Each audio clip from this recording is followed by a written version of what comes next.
Back now at 8:35, and this morning on Forever Young, a big birthday for the nation's baby boomers. The oldest members of the boomer generation are going to turn 65 this year. So what are they in for? Sharon Epperson is a personal finance correspondent for CNBC. Amy Goyer is a baby boomer expert with AARP. And Judith Sills is a psychologist. Good morning to you all. We're all boomers here, so there we go. Amy, the one thing we know about baby boomers is they never just let history roll over them.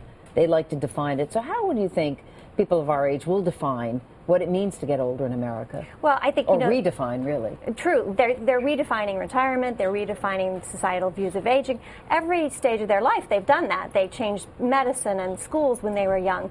They created a cultural revolution and social change and political change. Now they're an economic powerhouse.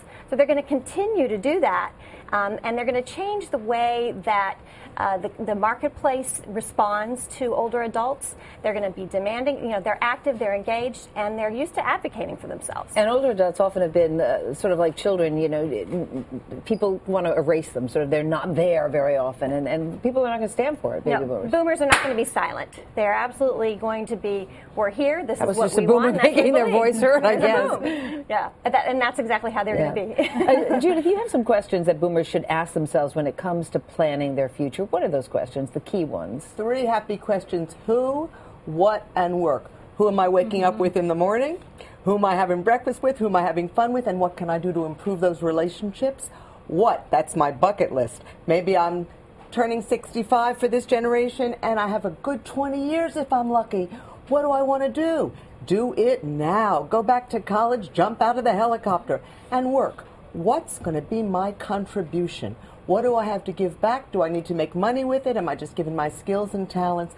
Those questions have positive answers now. Judith mentions work, Sharon, for work. For a lot of people who might want to retire can't, or they really don't want to retire anymore. In fact, you say working is the new retirement. What do you mean by that? Well, when you look at a lot of people who ask them when they think they're going to retire, just as many say 70 these days as say 65. And so working is the new retirement, but it's what kind of work you want to do. Like Judith said, what kind of work is going to be fulfilling to you? So either it's not financially feasible or it's not desirable to stop working at 65. So people are going to continue to do that. And in many cases, they're going to have to. They're going to have to change their lifestyles financially to make sure that they have enough money in retirement whenever that is. There is emotions that come along with this, though, Judith, as well, with this second chapter of your life. How do you balance that? Because on the one hand, it is a new chapter. On the other hand, you're facing your mortality. Well, Act 2 has 2 big emotional challenges: loss and limits. We lose our friends, we lose our mind, we lose some sense necessarily of well-being, we lose our houses, maybe our jobs, and limits.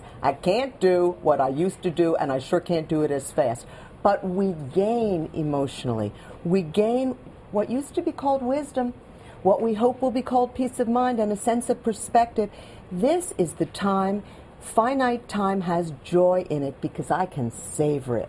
That's the gift of being able to be healthy and aging. And that's something to think about financially as well, because even though you may have to make do with less in retirement to make sure that you have enough money to last that time, you also have experience and perspective. And that's something that's a great contribution to our society as an employee or an employer, as an entrepreneur, as a consultant. There are many more ways to work and to continue, and that's something that a lot of people take for granted. The way to ensure a steady income in retirement is to have a regular paycheck. And so while you're doing what you love, perhaps using your perspective to continue working in a new way. It's the fact is, we find out that it is the inner self that makes us feel good. We can do with less because we have more inside. That's what we got over the years. That was the point of getting old in the first place. And boomers want to be engaged and active, as you said. So whether it's through work or volunteerism, they can contribute to society and can continue being who they are, but keep reinventing themselves. They're great at it. You mentioned money, and I think a lot of boomers, that when they think about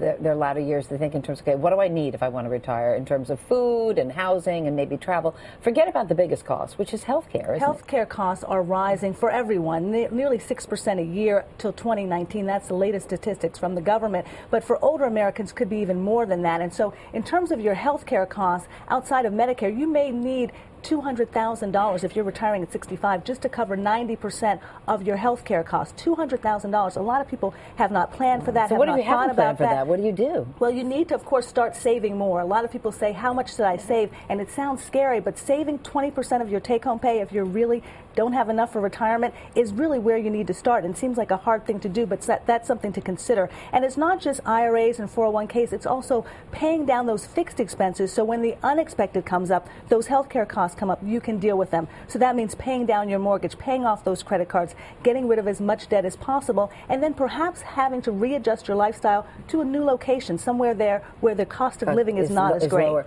You know, Amy, I read a really disturbing statistic that there are 7,000 geriatricians right now, and we need at least 20,000 to deal with this aging population. Where are they going to come from? Well, you know, it's a big challenge, and I think we need them now. We need to do something about it now.